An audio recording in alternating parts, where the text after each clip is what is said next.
First of all, thank you everyone for joining and for either purchasing or receiving the gift box of my wines.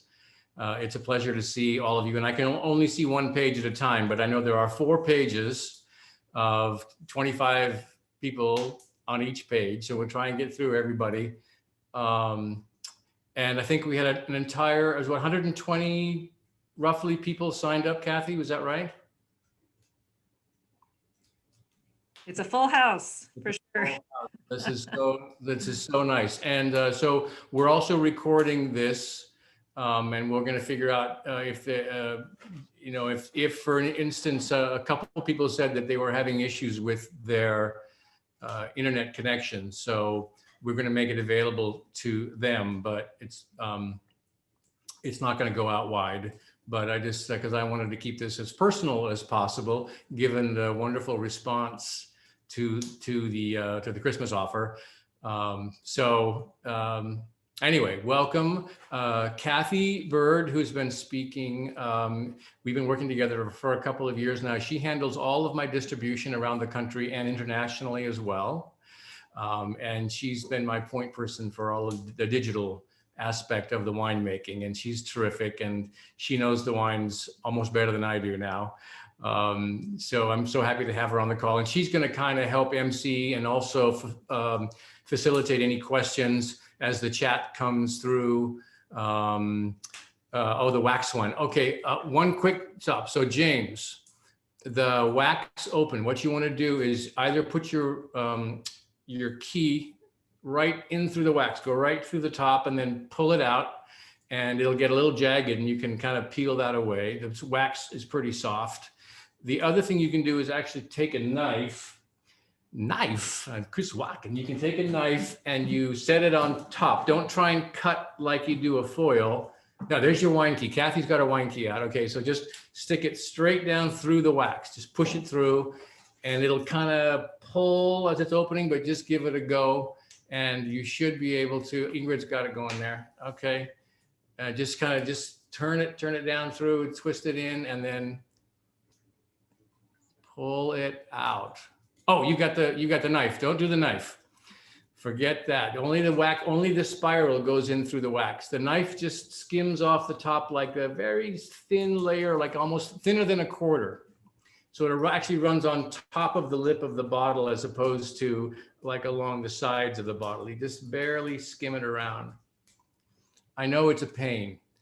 It really has nothing to do with anything other than just presentation and the fact that I made so few bottles of the Twin Bear that when you buy the foils that go on top of the bottle, they have a minimum of like 5,000 foils you have to buy, or 10,000 foils. So I thought the wax would be easier, but in fact, it's probably a lot more difficult.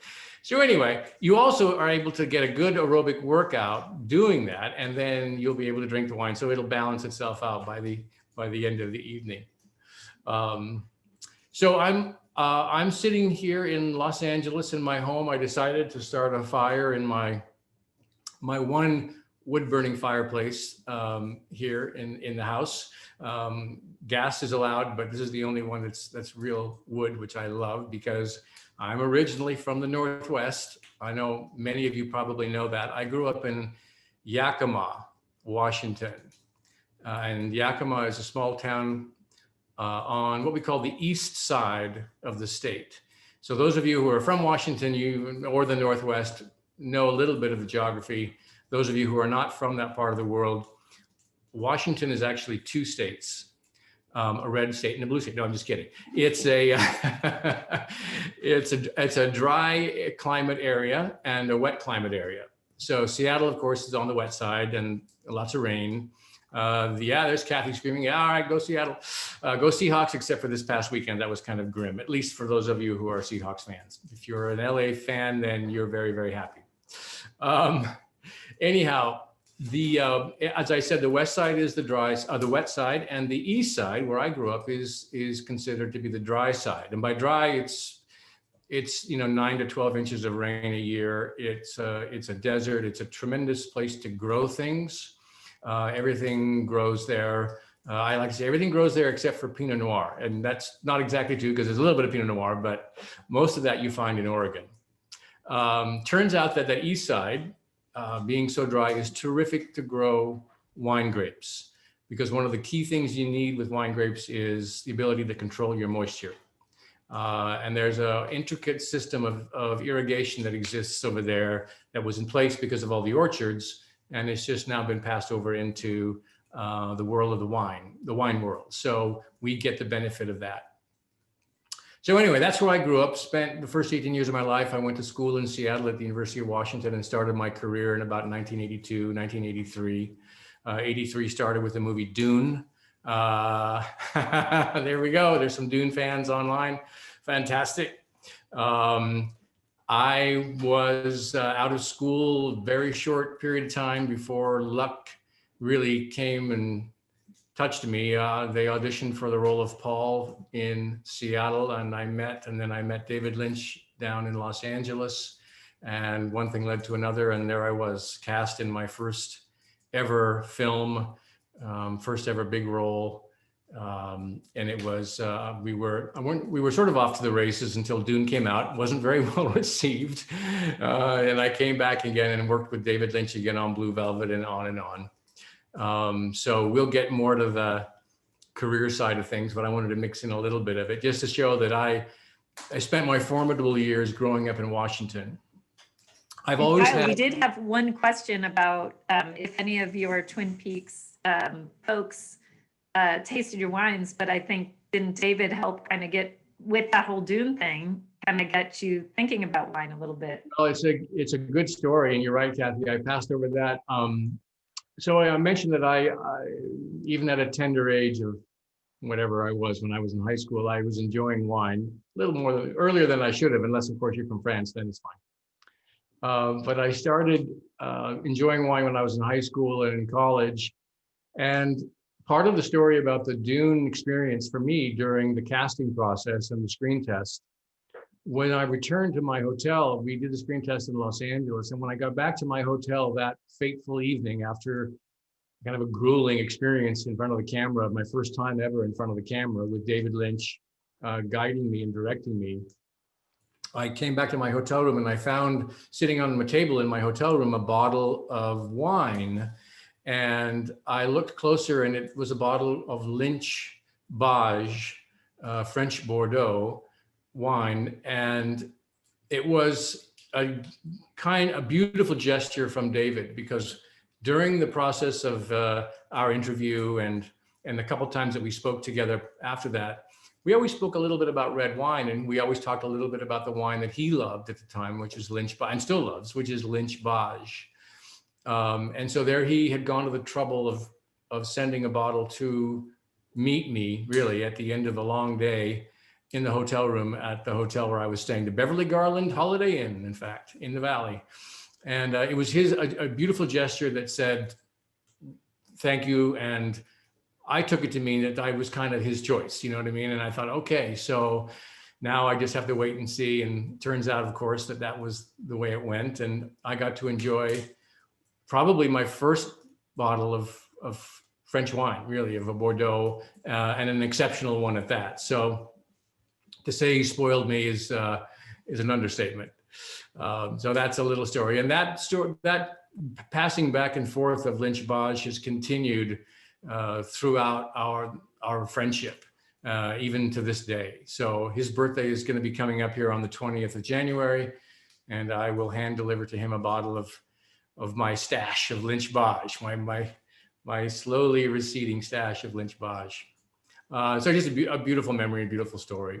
But it did put me, again, another,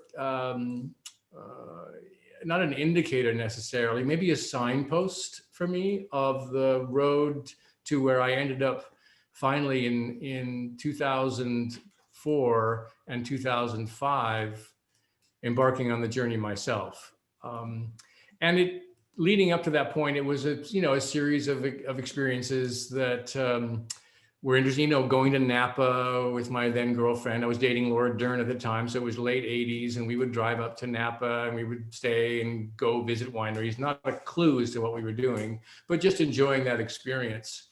And that led to a discovery that there was wine being made in my home state. You know, when I left Washington to go to work in Los Angeles, I was, kind of not done with Washington, but there was nothing really to bring me back apart from, the holidays and family. And I was really off to seek my fortune. So when I would return, I would go back and I would investigate the early wine scene that was happening. And each time I went back and I tasted different wines, I was more and more impressed with what I was tasting, with the quality. To me, Washington was all about apples and cherries and, nothing that was really that interesting to me. But suddenly there was this kind of cool, kind of sexy component that was wine, and not bad wine either, like actually pretty good wine. And I started to go, wow, it's making coming home a lot more pleasant. It was another reason to get back to Washington, to get back to my home of Yakima. So this started, working on me a little bit. And finally, when I decided I wanted to be more involved with wine beyond just the drinking part and the friendship with other winemakers, I said, I really want to get deeper into it. And I want to discover what it takes to make good wine. And I want to know what that journey is. And my first thought was to go to Napa and try to find a winery there where I could custom crush, maybe buy grapes, and sort of jump into that reality. That of course disappeared quickly because the cost of buying grapes and doing all the things that you need to do, incredibly expensive, way outside of my capabilities. So it was my wife who really said, idiot, it's the way Washington is the story. That's where you need to go. And so I began to really consider it seriously. And about that time, I had a chance meeting with a winemaker named Eric Dunham. And he and his dad, Mike, had created Dunham Cellars, and they started in 1995. And I was looking for a wine to serve at the reception from my wedding, which was in 2002 in Miami. I wanted a Washington wine represented. And so I was reading about this Syrah that Eric made at Dunham, and it was such high numbers and so tasty. And I said, you know what, I need to get some of that. So I just called the winery. Sadly, the story, they didn't have that, but it started this connection with Eric. Turns out he was coming to New York a week after that, after I spoke with him. And so I said, hey, well, call me when you get to New York, one Eastern Washingtonian to another. He did. He called me. We went out to dinner with some friends. Super guy. Had a great time. We had a lot to drink. And I said, I'm getting married in a couple months. You want to come to the wedding? You should just come to the wedding. He came to the wedding. I didn't expect that. He sat at the winemaker table. I have other winemaker friends as well. Got along famously. And we became really good friends. Cut to a few years later, and I'd worked up the courage to ask him if he would consider partnering with me on my little wine adventure. And I had really no idea what I wanted to make, how I wanted to go about it. I just knew that I wanted to involve myself in a deeper way. And he said, sure. And he said, what wine do you want to, what do you want to make? And I was kind of a deer in the headlights. I said, I don't know, and he said, what do you like to drink? And I said, well, I like to drink Cabernet. And he said, well, let's make Cabernet. And I said, that sounds good to me. So we shook hands, and that's how we set the deal. And we were off and running. It was a very steep learning curve for me, as you can imagine. I knew nothing about the process, the procedure, what went into it. But I was a good learner, and he was a good teacher. So over the course of those years, we developed, those first couple of years, we developed the blend.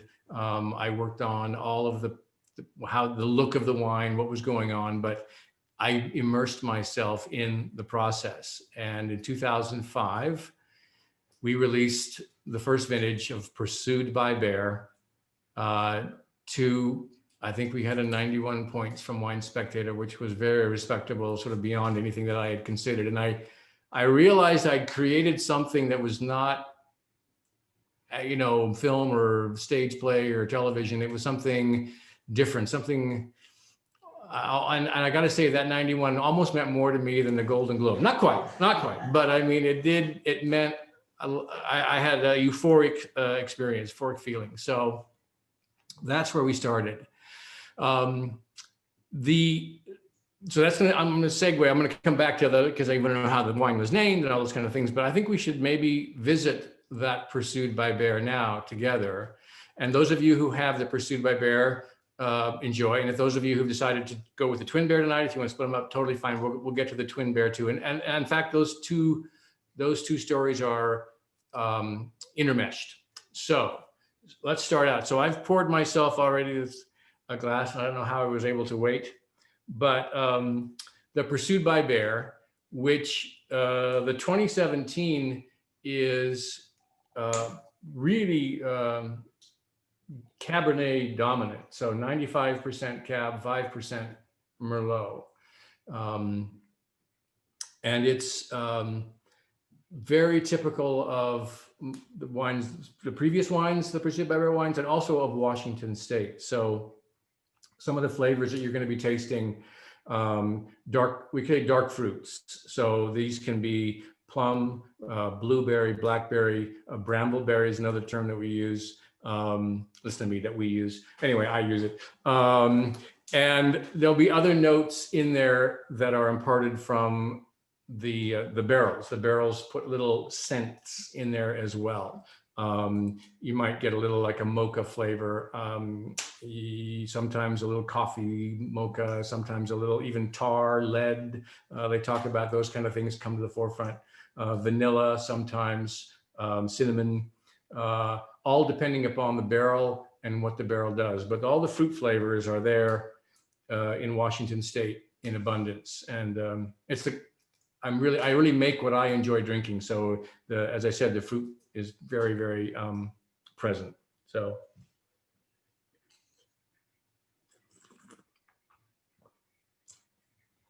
a lot of some cherry cola sometimes is also part of what you'll taste.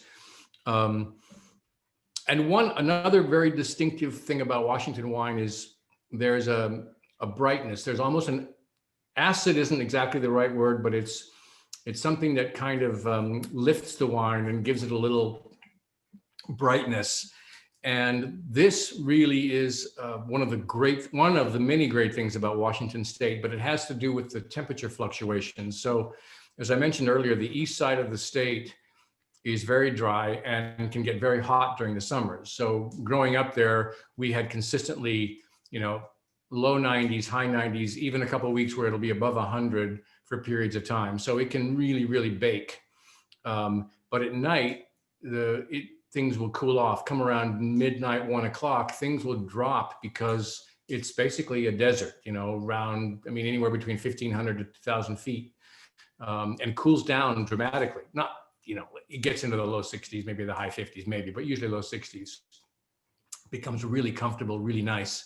And those shifts create this kind of, they let the grapes rest and they create this kind of acid, bright quality that I think is one of the great things about certainly Washington Red. And also I make a rosé, and it really is, with the rosé, it's great because it gives it a minerality and a brightness and a freshness that I think is really important. So the Cabernet and Merlot do different things. The Merlot in Washington State, I know Merlot's gotten kind of a bad rap, but it's a beautiful, round, singular kind of flavors that are just rich flavors for me. And I think the blend of the two, the Cabernet and the Merlot, is it's really a sweet spot for the Pursued by Bear. Years ago, when I first started, I blended in a little bit of Syrah, which is not an uncommon thing to do in Washington. But over time, I gradually moved away from the Syrah and into more of what we call a classic Bordeaux style blend. And there are 5 Bordeaux varietals that are important for that. So Cabernet Merlot, Cab Franc, Malbec, and Petit Verdot. And you can use any combination of these and it's considered a Bordeaux blend. And I speak about Bordeaux blend because really French Bordeaux is the inspiration. We're not trying to copy what they do in France and Washington. We could never do that. But I think many of the winemakers there are inspired by what the French do, in that they make wines that are balanced, wines that are elegant, wines that are available, wines that work really well with food. And those are the kind of things that so at least I aspire to with my current winemaker, and I'll bring him up now. briefly, the Dunham family and then who I was involved with, there's some tragedy in that family. And sadly, both Mike, the father, and Eric have passed on. But before that happened, I was able to make the acquaintance of Dan Wamfler. And Dan is a winemaker extraordinaire who came to Dunham in about 2007, I think, 6, 7, 8, somewhere in there, and started working and making the wine. And he and I began to work together more and more. And Dan has an interesting story. Dan grew up in Michigan, went to school there, was on his way to become a chemistry major, and go to work at Dow Chemical like his dad, and started making different elixirs, shall we say, in his dorm room. Turns out he was pretty good at it. And he decided he was going to kind of move in a different direction. And so he came out to Washington and he worked for two of the biggies, Chateau Saint Michel, which maybe many people have heard of over on the west side, and Columbia Crest as well. And he was overseeing like hundreds of thousands of gallons of wine. I mean, just an enormous amount of wine. And then he moved from there into at Dunham Cellars, where I met him. And then he's moved on now to a winery called Abeja, which is one of the many ones in Washington you may or may not have heard of, but one of my favorites. Dan, I've had make my wine now since '08. So we've been together 12, 13 years now. We have a shorthand. We have a great relationship. He understands the brand. We work together on every aspect of what we're making here. So all the blending, all the barrel choices, all the vineyard choices. He and I are really in sync on that. And again, it's something I've become involved in almost more than I thought. I didn't anticipate it was going to take over my life like this, but I really, really enjoy the process, and I'm happy to be there. So I'm going to stop talking for a second. Kathy, I'm sure there's a couple of questions that have come through. I've been sort of glancing at the chat. It's hard for me to, pat my head and rub my stomach, or chew gum and think at the same time. So I'm going to stop for a second and we'll have a couple questions. Yeah, there's been a lot of fun stuff on the chat, a lot of celebrating, which is great. Oh, very good. He's having a good old time.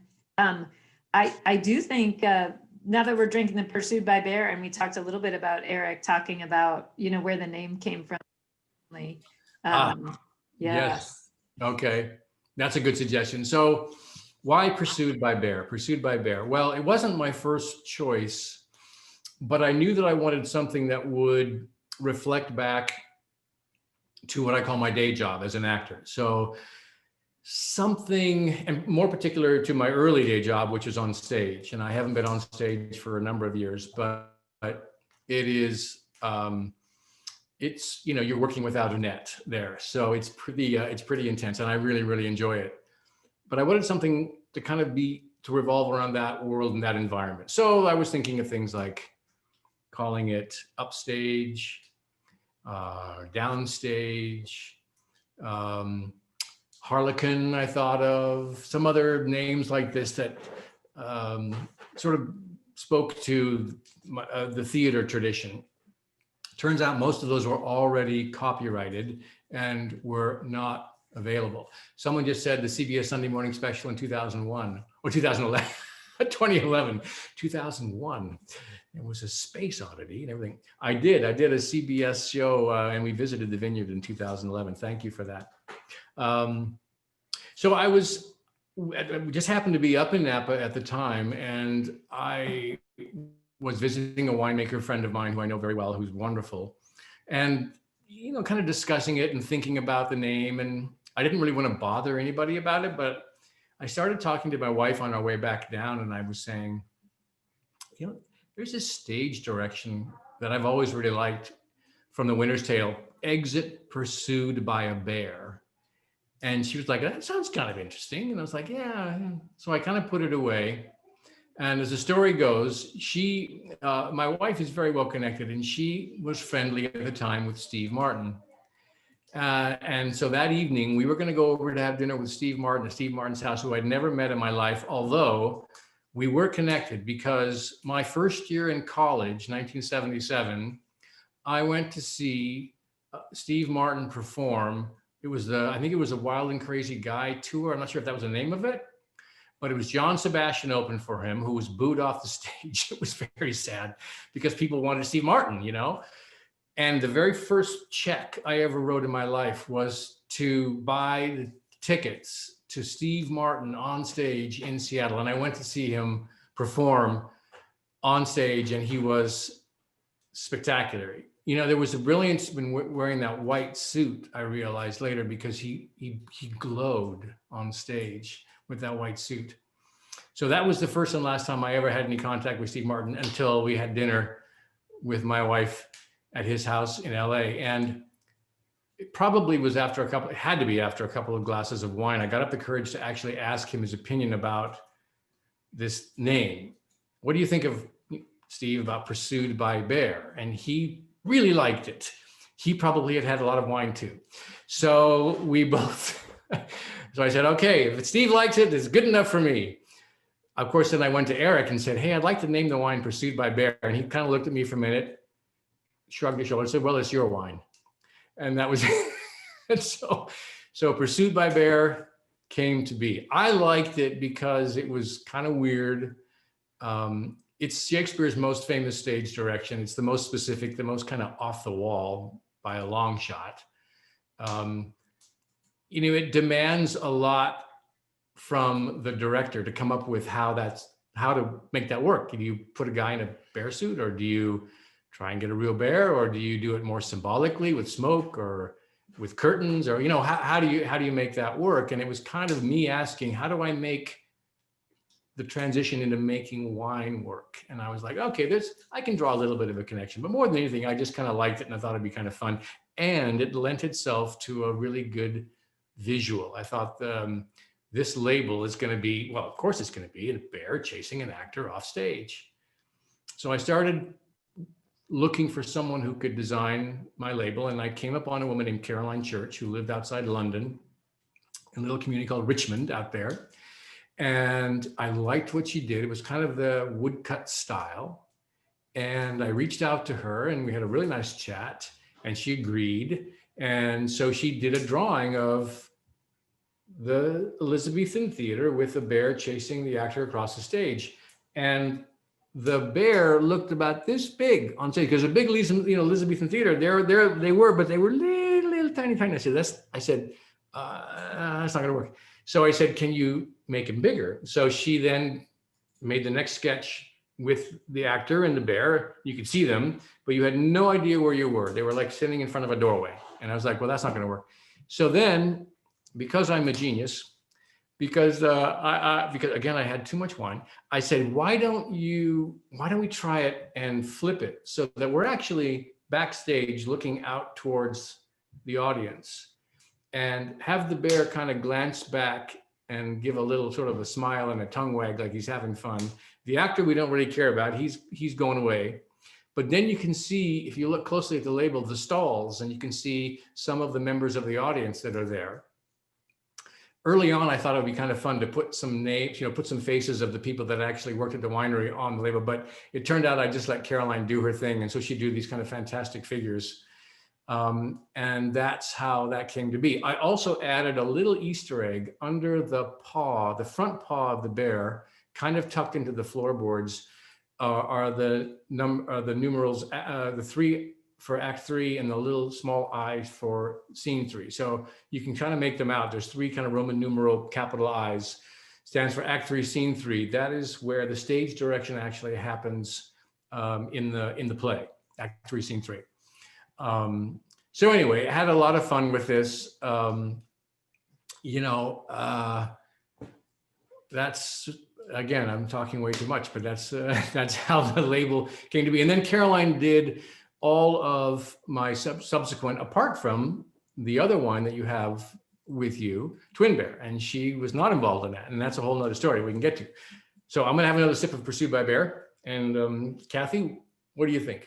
Well, another great question came up, and I know you're too humble to answer this one. It was about, do the people in Walla Walla or in the Washington wine industry think you're like some celebrity carpetbagger, coming into town? And I think Absolutely not, for two reasons. First of all, he's from Yakima and he's so humble and kind, and is really become a part of the Washington wine industry. And also because he's so involved. I mean, I manage sales, but he's the one that I talk about, like, when is this wine going to be released? How much do we have? When are the labels coming in? All of this. I mean, this is like a whole, it's not just someone signing on to it, which is just so wonderful. It's so fun to work for him, I have to tell you. Sorry. Thanks. But Thanks. also the press has from the very beginning totally respected these wines. In almost every review he gets, it's always, this isn't another celebrity wine, this is the real thing. And so the proof is in the pudding. So thank you. Thanks very much, Kathy. That's true. I'm probably more involved than my winemaker wants me to be. Stop asking me so many questions, he says. But it was very important to me from the very beginning that, and also, I mean, part of the impetus to do this was to learn, you know. So, and in that process, I realized that I really actually enjoy it. And not just the making, not just the fun part, the making part, but also the selling and the talking about it and the going out with my distributors, whether we're in Chicago or I'm down in Houston. And I've got some really fun people that over the years, I've slowly gathered really into this group of people that I really enjoy. For the most part, they're all small boutique distributors, or very, you know, kind of midline distributors that handle a state or two. And I know them, and I go and I meet them, and we have fun, and we go to dinner and we hang out and we go out on calls and we meet restaurants and we meet stores, and I get to learn about their world and kind of what's happening, whether, again, you know, you're in Houston or in Manhattan, you know. And I find that I enjoy that almost as much as the making. It's the communication and the talking about my wines and talking about Washington State. I self-labeled myself as an ambassador when I'm out to bring the good word of Washington State to people that may not be as familiar with it as some of you are. So that's been really a fun part of the journey for me. And the critics have been kind. You know, I intentionally didn't want to call it something to do with my name. In fact, in the very beginning, before even the Pursued by Bear idea, I was talking with Eric, and we were trying to come up with a name that, because it was a partnership of our two names together. So MacLachlan, Dunham, Dunlock, Mackham, you know, and every name we came up with or variation sounded like we should be making whiskey. And so we decided, you know what, that's not going to work. We had to put that away. And so that's when the other ideas started to come forward, and I ended up with Pursued by Bear, which I'm really happy about. It did set me on a course for bears, though. So we started with Pursued by Bear. A few years later, I ended up making a Syrah, Washington State Syrah. I think is becoming more and more world-renowned. It's extraordinary. And so I had two things happen in 2008. I created the Syrah, and my wife and I had a little boy named Callum. And so the wine I named in honor of him, and I called it Baby Bear. First for him, and also I recognized that it's going to be a big, rich, robust Syrah. So by calling it Baby Bear, I was sort of feeling like I was, you know, kind of hedging a little bit, and maybe people wouldn't be expecting something kind of as big and as bold as the Syrah that we made. But anyway, those were the first two wines that came out of the block, and that's super tasty. I don't know. Should we move to the other cab, and we can talk a little bit about that? Yeah, I think that's a great idea. One question that might help sort of with that transition was asking about some of your favorite vineyards. And since the Twin Bear is from one of your favorite vineyards, that might be a good way to start, especially because it's not actually from Washington, right? No, you're right. You're right. Little known fact. Kathy is correct. So there are a few vineyards. When I first began the journey in 2005, I just relied on the Dunham relationships with the vineyards that they had been working with for 10 years. And we tried to find the best fruit possible from those vineyards, which we did, and we made some really good wine. I contributed, my side of the equation was to bring in barrels that I wanted to work with. And the barrels were from a cooperage in France called Terenceau. And I learned about Terenceau through a very good friend of mine and her winemaker. So Anne Colgan Cellars in California, who is an extraordinary winemaker, very, very highly sought after. My wines aspire to be hers someday, but they're really wonderful. And her winemaker at the time was a gentleman named Marc Aubert, which I thought was kind of kismet, Aubert.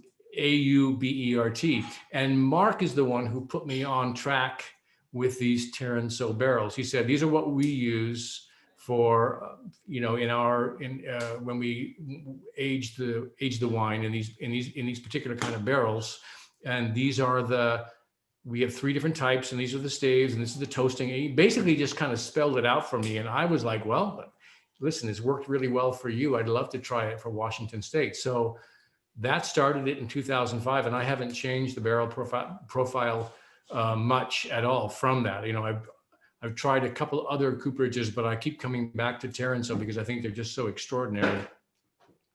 And that sort of that barrel dynamic is very important as you're tasting these wines, because it really helps with the softening of the wine. So it's not grippy. It's a little more elegant when it comes out of the bottle. That is, a lot of that has to do with the quality of these Terenceau barrels, which I think are exceptional. So that said, the vineyards that I have been most fond of over these years, I keep returning to, and they're in different parts of the state. The Dionysus Vineyard is one that I really enjoy. I've been sourcing from the De Brule Vineyard for a while now, Winebow as well. The Heather Hill Vineyard came to my attention through Dan, through my winemaker. And Heather Hill is actually in the Walla Walla AVA, but part of that AVA, or that area, actually dips into Oregon. So I am getting some of my grapes from Oregon. In fact, in the Twin Bear, the majority of the grapes come from Oregon, but please don't tell anybody that, because then Oregon will they'll be one up on us. It's just a beautiful vineyard. And I think the fruit that comes off there is incredibly expressive and elegant. This is the Twin Bear Cabernet. And this is the inaugural vintage of that. And it is I wouldn't say labor of love necessarily, but it's certainly super low production. So 93, 94 cases are all that I made of this wine. Again, 100% Cabernet, no blend. Predominantly Heather Hill. 2 other vineyards are mixed in there as well. I think Winebow, and I believe a little bit of De Brule, if I'm not mistaken, Kathy. Sometimes I lose track. That's right. Okay, good. And it was born out of my absolute love of this Heather Hill Vineyard, and also the curiosity of what 100% Cabernet might taste like and how it might age over time. So I basically cut out a little bit of that wine to try and do like a little experiment with. And I was so pleased with the result. I said, we need to bottle this. And I need to distinguish it a little bit. And I had been toying with this idea of sort of playing with the Twin Peaks idea and trying to make something that might harken back to that period of time. And I thought, well, maybe let's call this Twin Bear and let's see what happened and come up with a completely different look and feel of this. And so the label for this was designed by a woman named Anne Watkins. And Anne is an extraordinary artist, watercolorist, who I met. And she was present at, again, it goes back to my wedding in 2002 with my wife Desiree. And she was there as a gift from a very good friend to stay the weekend and basically just do sketches and watercolors of what she saw. So she did a series of sort of beautiful representations of the wedding and the activities and people. And she presented us with this portfolio at the end, and it was one of the most special gifts ever. And her work was just beautiful. I loved it. And watercolor is something that's so difficult. I've tried myself. It's very difficult to do well. Anyway, she agreed to help me with this label, and she came up with a couple sketches. One were two bears in a tree that were pretty darn cute. And the other one was just these two bears sort of looking at each other and sort of dancing or just sort of meeting for the first time. And that one really spoke to me. And I said, okay, I think we have our label. And I like that it's different. It's a different look and a different feel, because it's a different direction in a way. This is not a blend. This is something more special. And I can kind of continue with the twin bear all the way through now with the winery. So this is my fifth wine that I make now. And let's give it a shot. We had a couple people asking about the name too. Is it a twin vintage or a twin vineyard thing, or is it something else? Twin something else? Twin something. No, all Twin Peaks. It was a Twin Peaks. It actually started that the Twin Bear was going to be a wine that was going to be a little more of an entry-level wine for me. And I thought something for my fans. And then things, I don't really know what happened, but things kind of got askew. I realize in the wine business, a lot of time you're trying to make it look like you know what you're doing, but in fact, you're like, hey, I got to figure out something, or I got to figure out how to market this, or I got to figure out what I'm going to do with this, because suddenly they present you with an issue or a problem, and you got to work your way around it. Not that this is a problem, but it was like, what do I do with this? What do I do with this? And I came up with the Twin Bear as a way to sort of, I don't know, make a nod to Twin Peaks, and sort of an homage that way, I guess. How special that was. The other wine that was competing for this label was a little one called Bear Cub. And that actually is my entry-level wine. And that is, I got to show you the label because I think Caroline outdid herself on this. So this is, yes, James, you got it there. This is the Bear Cub. Oh, here we go. And he's just like, hello, how's it going? I'm totally in love with him, and he is also a blend, but he is a blend like from the very beginning. So he's Cab Merlot and Syrah again, and this is the first vintage, the 2016. Well, we made a lot of that. We made almost 900 cases of that, but it's super tasty. So the Twin Bear. What do you think?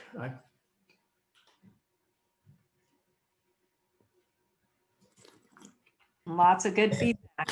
I'm so in love with this wine. It's so just simple, and I think a couple of years of age on this is going to make this something closer to some like a French style to me than. I mean, I love the Pursuit. The Pursuit is like a little bit in your face and very rich and bold, and I think the Twin Bear seems a little more. There's an elegance to it, I think, that is just really beautiful. The sad thing about the Twin Bear is it's all gone, but yes. You guys will be bottling the 2018 before too long, right? But there's still not a lot, so. Yeah, no, there's not a lot. We will probably make somewhere around 120 bottles, I think, or 120 cases, excuse me, of a Twin Bear for the next vintage. Again, it'll be Heather Hill dominant, and there'll be a couple other vineyards in there as well. So, Kathy, do you want to lift everyone to lift their glasses? You were thinking? Was that from you, Kathy? That's a different Kathy. Oh no, that's another. I think there's another Kathy on there, and she's okay. She said, "Can we all lift our glasses at the same time?" And she's going to get a photo, I guess, of the. How's she going to do this? Okay, here we go. Everybody up. It's good. Say cheese. You need a bigger goblet. Yes, Carla. Great. Got it, Kath? Okay, good. Okay. Yeah, so I see a couple questions about new vintages. So I do a rosé, which will be released. We're going to bottle that March 3rd, 4th, or 5th, I think somewhere, whenever they can fit that into the schedule.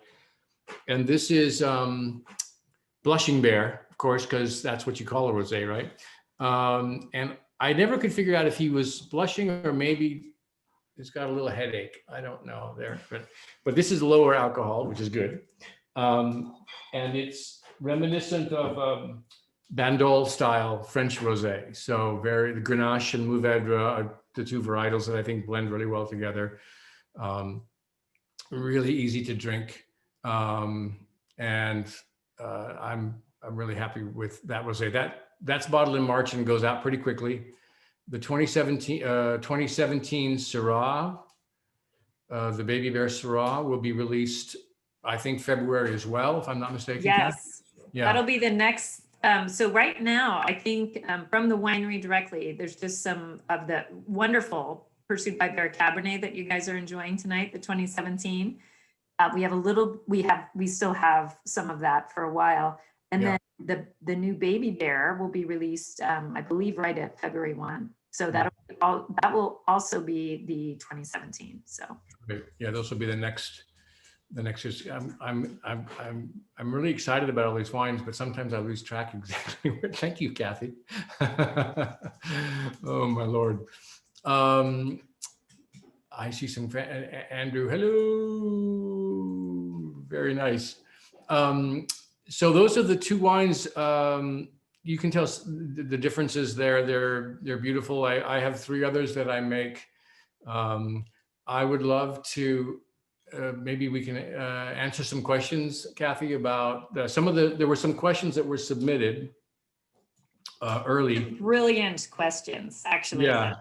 And I know, Kathy, you have a few that are your favorites. Yes. Oh my gosh. Well, one of them was, when I printed these, they're really small, so I need. I know, me too. I have them, but the print, I don't know. I got to figure out how to do that. This one was, what varietal would Dale Cooper, Paul, and Zach Carey from Showgirls be if they were a type of grape or wine?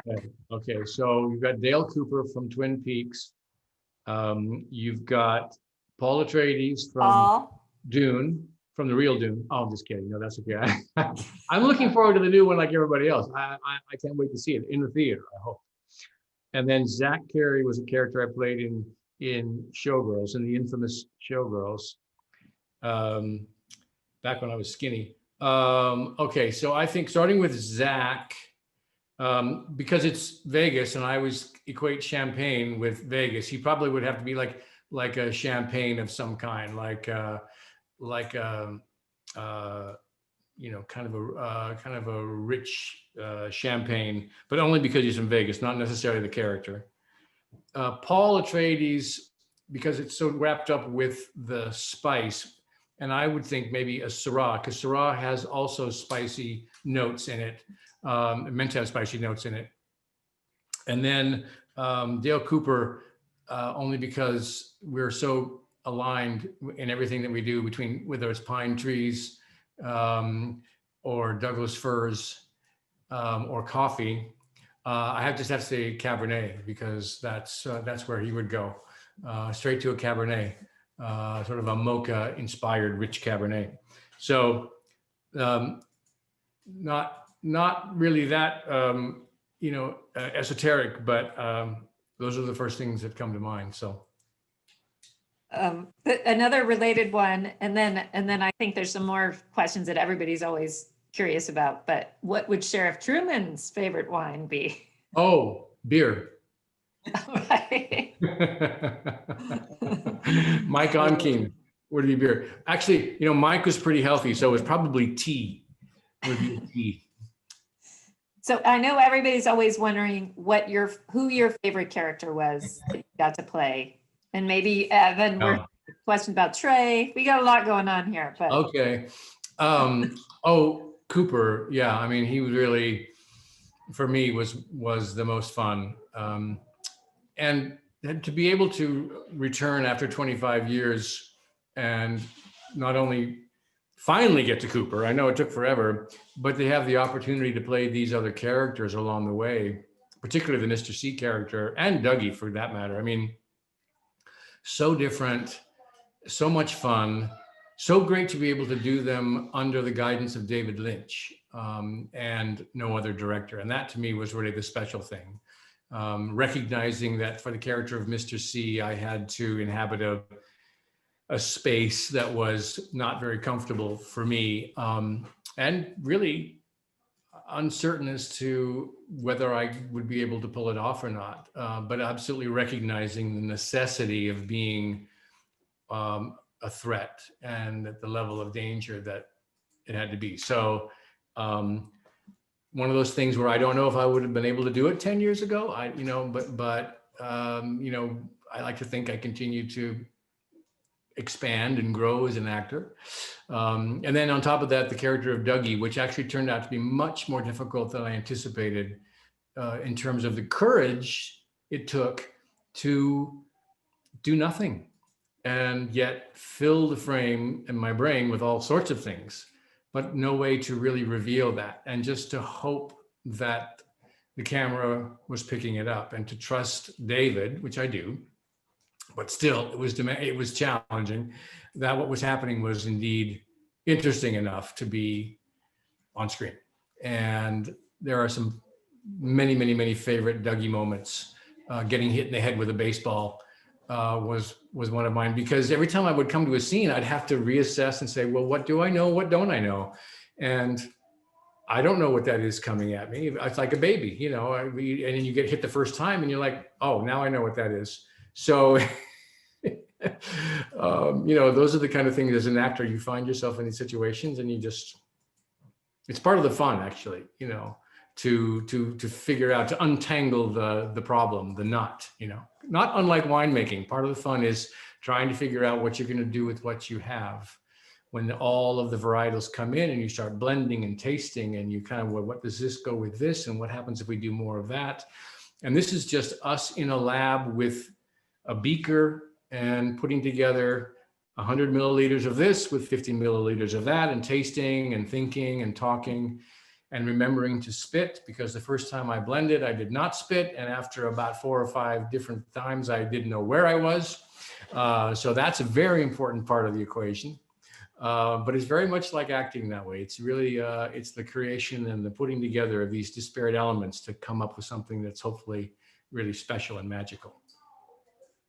Love it. I had one question that just popped up that was really good was, when it's all over, would you want to be remembered as a winemaker or an actor? Oh, well, I'm going to say as a dad. Hopefully I'm a good dad, yes, first and foremost. Acting, they're both art, and they both involve communities, so as an actor, sure, I'm the actor, but I rely on everybody, not from the director on down, the cinematographer, sound engineer, editor, for goodness sakes, wardrobe, makeup, everybody contributes to the quality of that performance. And the same is true in wine. I rely on the growers. I rely on the cooperage to deliver the great barrels. My winemaker, I rely on Kathy. I rely on other members of my team, Katie, and some of the other ones. They're important, and it's all part of a group. It's a team effort, really, more than anything. Yeah, I mean, maybe a little more as an actor, but Oh. Good stuff. I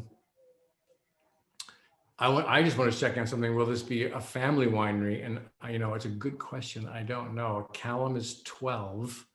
He's not in the room at the moment, so I can talk softly.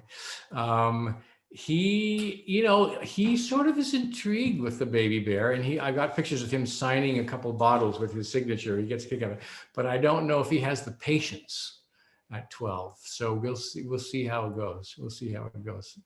He's going to be very tall. He's already 5'6". He's 12 and he's 5'6", and so I'm a little bit worried about that. I'm shrinking and he's getting taller. So much fun.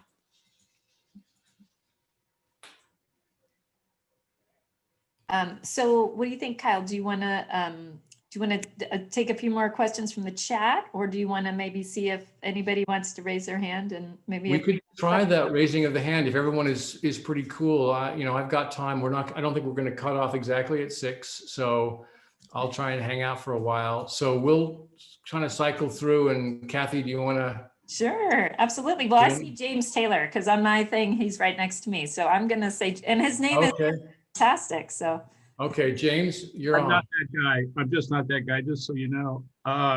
Kyle, we've talked before and we've communicated before. I run a couple of film festivals. One of them is a film and wine festival. I very much want you to come up and participate with this discussion and some wine tasting at a future wine and film festival. Thank you. And Kathy, if I could get my private mail, email. Absolutely. I'll email my email out to everybody. So if you guys have questions about events, things like that, distributors, all that stuff, it might take me a few days to get back to you, just if there's a lot of volume, but I will get back to every last one of you. And, these events and people, I mean, that's what makes it all go around. So we'll make sure we the good work, if both in the entertainment business and in the winemaking business. Very fun. I love it. Excellent. Thank you, James. Cool. This might be a good time to talk about, I do have a wine tasting room that, if all goes well, will be open in the spring. It may be a little bit later than that. But I'm looking for something. I have a place in Walla Walla, downtown Walla Walla, and we're sort of hoping to be there for spring release. But I will make the announcement on my website, which is pursuedbybearwine.com, if you're interested. And if you it'll probably have to be appointment only given the situation that we're under right now. But I thought I'd throw it out there and let you know that that will be happening. So excited about that. Good. I'm on my way right now. I'm going to go get in my car. I'll come along. Not much there at the moment. Great. Okay. Anybody else? I see Heather. Yeah. It's Frank, actually. Yes, yeah. Actually, it's the family film nerd has a question, Kyle. Oh, hey, how are you? Good. How are you doing? So what is your favorite film location and why, between when you did in Lumberton for Blue Velvet, right, and then North Bend and Snoqualmie, et cetera, for Twin Peaks? I got to say, going home to work in the Northwest was pretty special. Growing up in Yakima and then making that drive over the Cascade Mountains.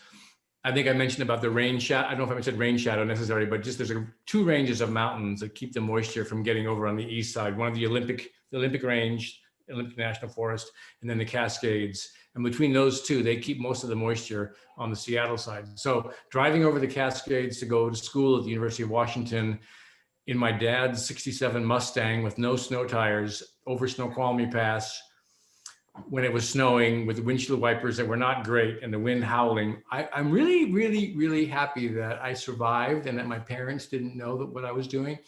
But the idea of going back when we filmed that in 1989 and 90, and being able to be in the community that I went to school in and to be able to take advantage of it, like suddenly I could go out to dinner at restaurants that I couldn't afford when I was in college. And being in that community, and Kyle being the BM, the big man on campus, you know what I mean? It's like, this is my town, this is my community, helping all the other actors I was working with to understand what made the Pacific Northwest so great and Seattle so great, because we were all sort of based in the Seattle area and we'd make the drive over to North Bend. I was just there recently, Frank, and it's, everything has grown up so very much. I mean, Snoqualmie has grown up, North Bend has grown up, but it still has this wonderful, obviously small town charm. And these are beautiful little communities to visit, and I can see all sorts of new things popping up, new little restaurants and little towns, and they're still struggling, you know what I mean? But it feels really comfortable and really at home to be there. So definitely the return to the Twin Peaks experience and being able to be back home with a little bit of cash in my pocket to enjoy. Oh, that's great. Well, I made the pilgrimage in Cheers. '91, and while the Packard sawmill was still there and everything, and Yeah. it definitely had a great, Lynchian vibe to it, and it was really, really great. Cool. I'm glad you could be there. I'm glad you could see it. Yeah. Take care. Cheers. Thank you. Thank My you. I pleasure. love Thank you. it. And then we have to let Kathy, who seems to be the most absolutely enthusiastic in the chat. The Very good. other Kathy. There's another Kathy. Yes. Kathy. Let me find Kathy. Can you unmute? Oh, There hang you on. go. I'm just unmuting for a second to say, I've actually been a fan of Kyle since I was 15 years old, because the very first year that I went to Ashland for the Shakespeare Festival was his one and only year acting there. Oh my So God. I got to see him play Octavius in Julius Caesar and Romeo in Romeo and Juliet, obviously.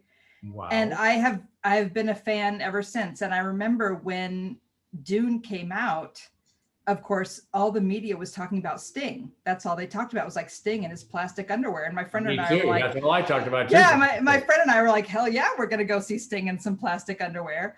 And then the movie started and I was like, I know that guy. I know that guy. I have his autograph. Like, I met him in Ashland. He's amazing, blah, blah, blah. And yeah, so for, wait, if I tell you how long I've had a crush on him, you'll know how old I am. I But can tell you anyway, exactly how long. Since 1982. She's had a crush on me I've since had a crush on him 1982. since 1982. And so I'm just, I am so thrilled that he has been successful as an actor, as a winemaker, as a husband, as a father. It's just so rewarding to see a celebrity go from youth to adulthood and be such an amazing man. Sorry. Thank you, Kathy. That's so kind of you. Thank you. You must have been like 8 when you were there in Ashland, for Oh, goodness sake. stop. No, I was 15. I was 15. 15. That was a, not to get too crazy, but that was a real big moment that my work at Ashland. I was I actually left school a few months early to go work at the Shakespeare Festival, something I had been trained for at the University of Washington. And that was my first and only season. You're right. I remember going in to talk to Jerry Turner, who happened to be the head of the festival at that time. And he said, well, this is what we have for you for next season. And it wasn't as good as my first season. And I was kind of like, okay, I think I'm going to go seek my fortune. So after doing Romeo on the main stage, Octavius Caesar, which had the coolest costume ever, because they updated the whole, Julius Caesar to like Banana Republic thing. And I had this, speaking of white outfit, like Steve Martin I mentioned earlier, I had an all white, like a police, system. And I had the hat on. I was like, it was like, I loved it. It was the best thing. The costume was the best part about that performance, to be honest.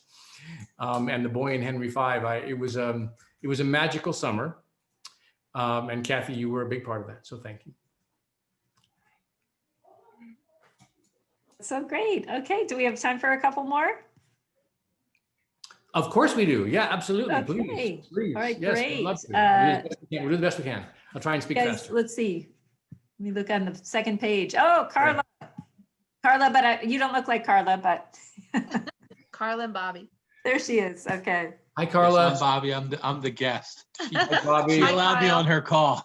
Oh, nice. That's a good friend. But I do love wine, and I will say thank you so much. These are probably two of the best cabs I've ever had, and I love cabs. I'm a red, she's a white, so we do battle when we're ordering wine. I try to balance it between the both of us. My question is, you have a lot of reds that you saw. Now I see that you have the blush, which I did see on your site.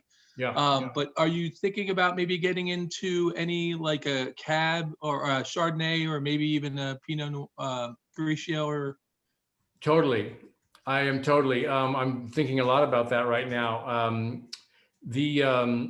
Two things. One is my wine, Dan Wamfler, who I mentioned before, who's at Abeja now, makes a Viognier that is, I think, exceptional. And so I want to talk to him a little bit about perhaps bringing that into the portfolio. I have not tasted a Chardonnay in Washington. There's some good Chardonnays in Washington, but not quite where I want to go.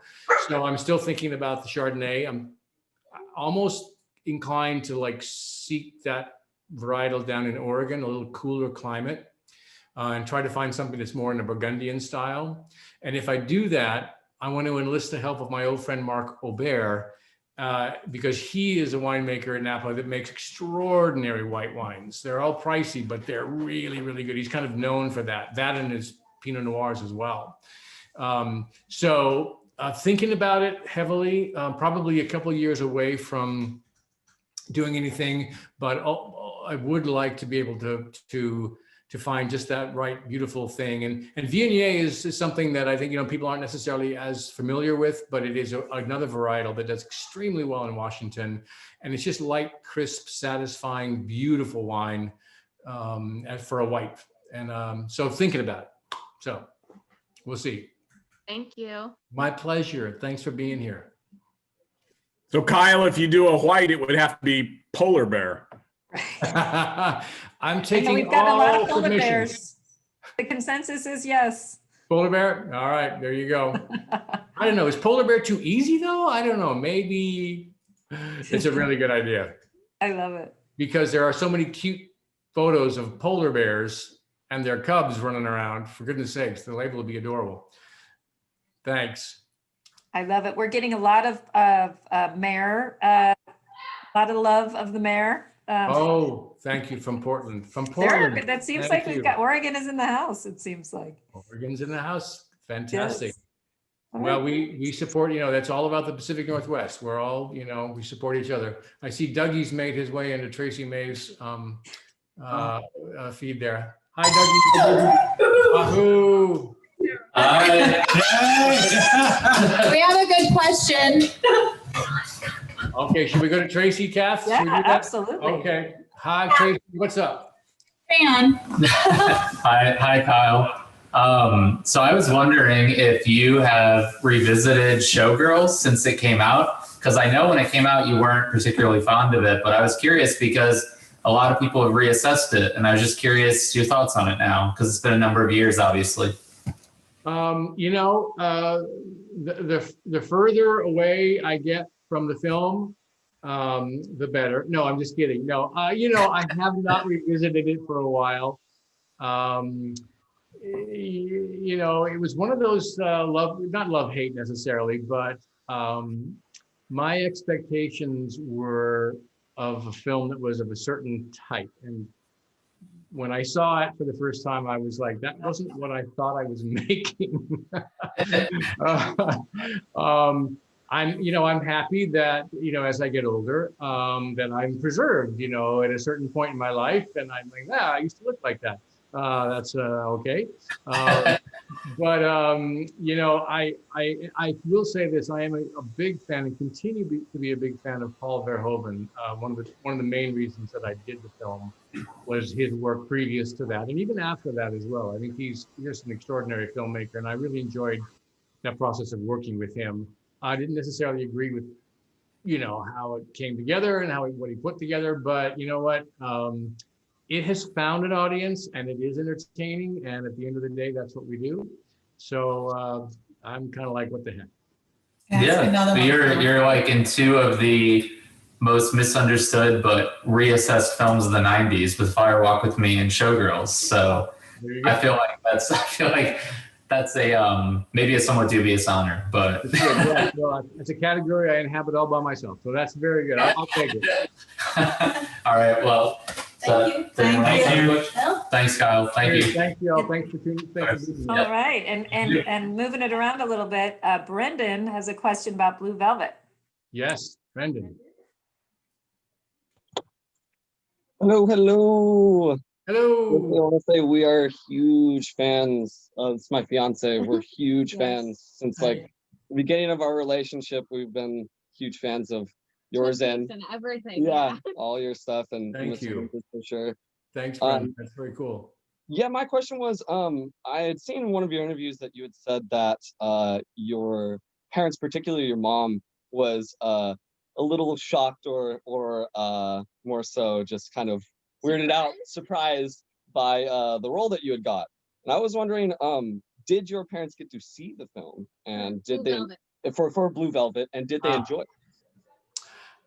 You're right. In an interview, so I spoke earlier about when David Lynch. We obviously did Dune together, and while we were filming Dune, he gave me the script to Blue Velvet to read, with the idea that maybe after Dune I would then continue on and we'd work together on that film, on Blue Velvet. And so this was the second film script that I ever read in my entire life, and I remember feeling like, I mean, I didn't have anything to compare it to. Really, Dune is so different, but I thought it was very sort of intense and kind of exciting, certainly erotic. I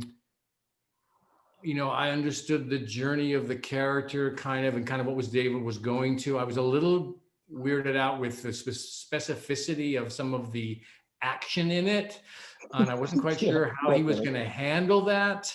But I did believe, sort of trusted David to be able to do it in a way that was appropriate, Absolutely. I then said to my parents, I said, hey, you guys should read this. This might be the next thing that I do. And so my dad read it and my mom read it and had completely different reaction. My dad was sort of like, yeah, it was pretty good. I think you should do it. Yeah, great. Kind of, okay, thanks, Dad. And my mom didn't say anything. But her husband, because they've been divorced and remarried, said she was pretty upset about it.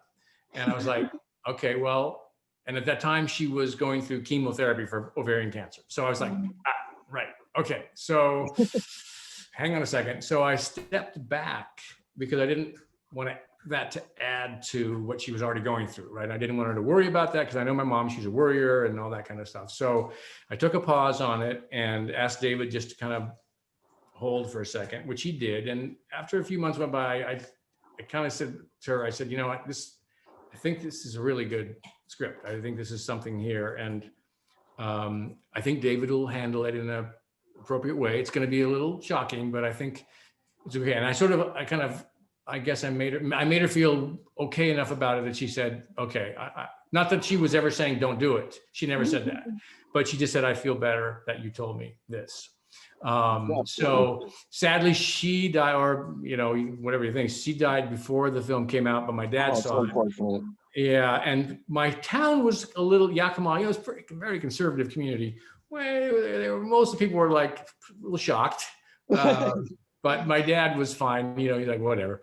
But over time, the film is kind of hung in there, and it's one of the films that I'm really most proud of. I think David did an extraordinary job, and I think the cast was just amazing. Between Laura Dern and Isabella Rossellini, Dennis Hopper, and Dean Stockwell, et cetera, Brad Dourif. This is just an extraordinary group of people to work with, and I think David was really in his element. I think it's one of his best films as well. Absolutely, I think it's one of your best as well. I very much enjoy that movie. Thank you so much, Brendan. Thank you. Final too, so Yeah, very much so. Enjoy that one. Good. And congratulations to you guys. Thank you so much. Thank you so much. And thanks for the question and the wine as Pleasure. well. A pleasure. Okay, take care. You too. So Kyle, Ingrid has an amazing question about the pandemic and how that has affected the wine world, the acting world, all of it. And yes. hi. There she is. Hi, Ingrid. With us. I appreciate it, and I know my dad appreciates it. He have thanked for getting into Twin Peaks for walking around when I was a kid and saying she's dead wrapped in plastic constantly. Good thing. He needs a couple glasses of wine after that. That's good. All He right. does. I was just wondering how this last year has gone for you as far as acting goes and winemaking, if it's affected anything, if anything's been on low supply in winemaking, or if you've been able to work on new stuff, anything like that. It's with everyone, it's been challenging and lots of changes. In terms of the film work, television work, it's all but stopped really for me. Some things are being filmed and produced. Most of those things were already going and were interrupted or had already established. I was doing a show called Carol's Second Act for a season, and they actually stopped that. I think if the first month into when COVID was like mid-March, and we sort of they called it in May, not wanting to go forward with that. But other shows were filming and they stop and then they go, and there's all sorts of protocols in place to try to keep all the people that are working so closely together safe. But I know things have really, I mean, they've slowed down so very much. But what I've done is I've tried to pivot a little bit and really put most of my focus and attention into the wine world, because that has been fairly consistent, not affected as much by, well, it's been affected certainly in terms of tasting rooms and people being able to go and enjoy the wine face to face. But what has increased and gotten better is just the Zoom tastings. This is a great example of getting the wine to people, and we can sit together and I can do something that I would not have thought possible, wasn't possible actually before this, with a group of people all over the country, so it's made this side of things work really, really well.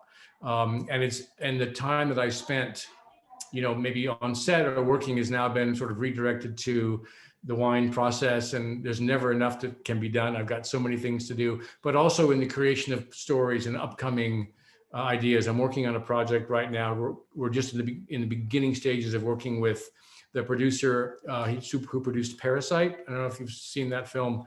Really wonderful film. So she's producing this one, working with John Lee, film director from Korea, on kind of a remake of something. It's really a departure for me. It's more of an action kind of thing.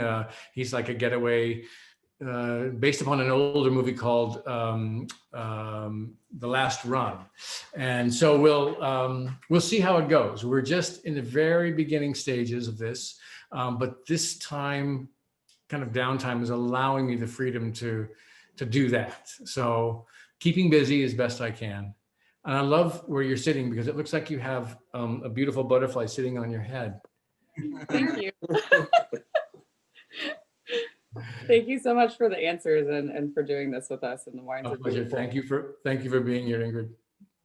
And we had a few other questions about Sure. if we're going to be doing more of the tastings. And I think you had talked about doing something this spring or summer. Is that right, Kyle, with your mailing list? Yeah, I think we'll try and do some more of this. Again, if you would like to be on the list, if you weren't before, we send out a few emails every year, just kind of releases and what's happening and things, and try not to bother you too much.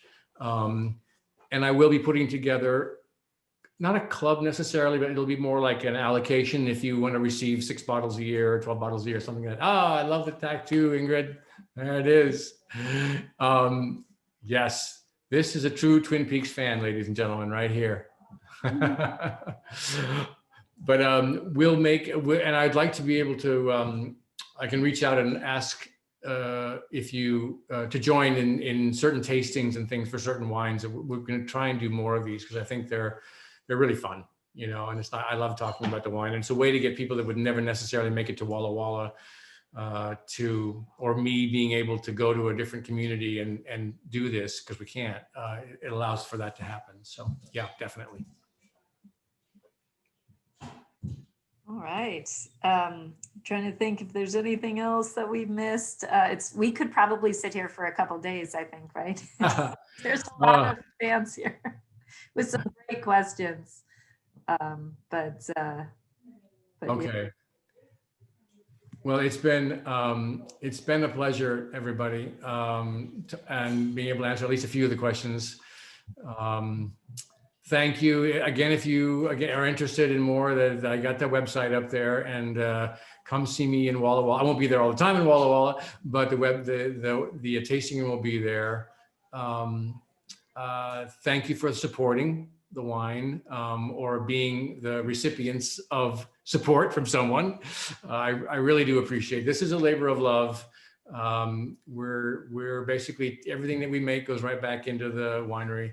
And it's just fun for me. I enjoy the process. I enjoy meeting people. I enjoy talking, even though it's on the screen. I enjoy speaking with you, talking a little bit about the wine, one of my passions.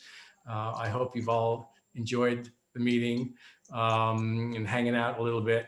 And I want to thank Kathy in particular for hosting My pleasure. You guys are awesome. They're so fun. Yeah, it's a great group. So I guess with that, we'll sign off. I want everyone to have a great time. Pat Fox, look, you're in a great situation out there, hanging with the fire. I love that. That's beautiful. I love it. Samantha, I don't know where you are, but it looks fun. This is my. Dougie back up. But anyway, so just appreciate everyone and for keeping in the spirit of everything and enjoying. Bye to Doug.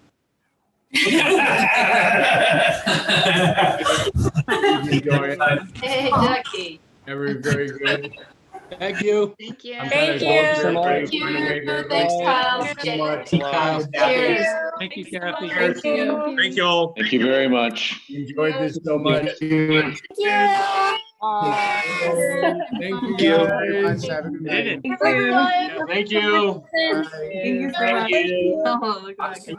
Cheers. Let's do this again. I'd love to do it again.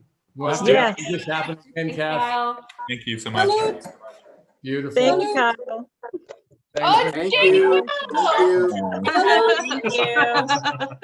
Margo. Kyle, and thank you, Kathy. Enjoy. Thanks, Ingrid. White Lodge, North Bend. Love. Bye. Thank you. Bye. Bye. You guys. Thank you. Bye. Bye. Thank you. Later. Thank you. Bye. Bye. Like the Beverly Hillbillies, right? When everyone goes,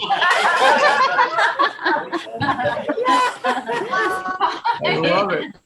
Bye. Makes Thank me you. so happy. Bye. All right. Makes me so happy. I love it. Bye. Bye. Good night. Okay, everybody. any volume on this See thing. ya. See you later. Enjoy.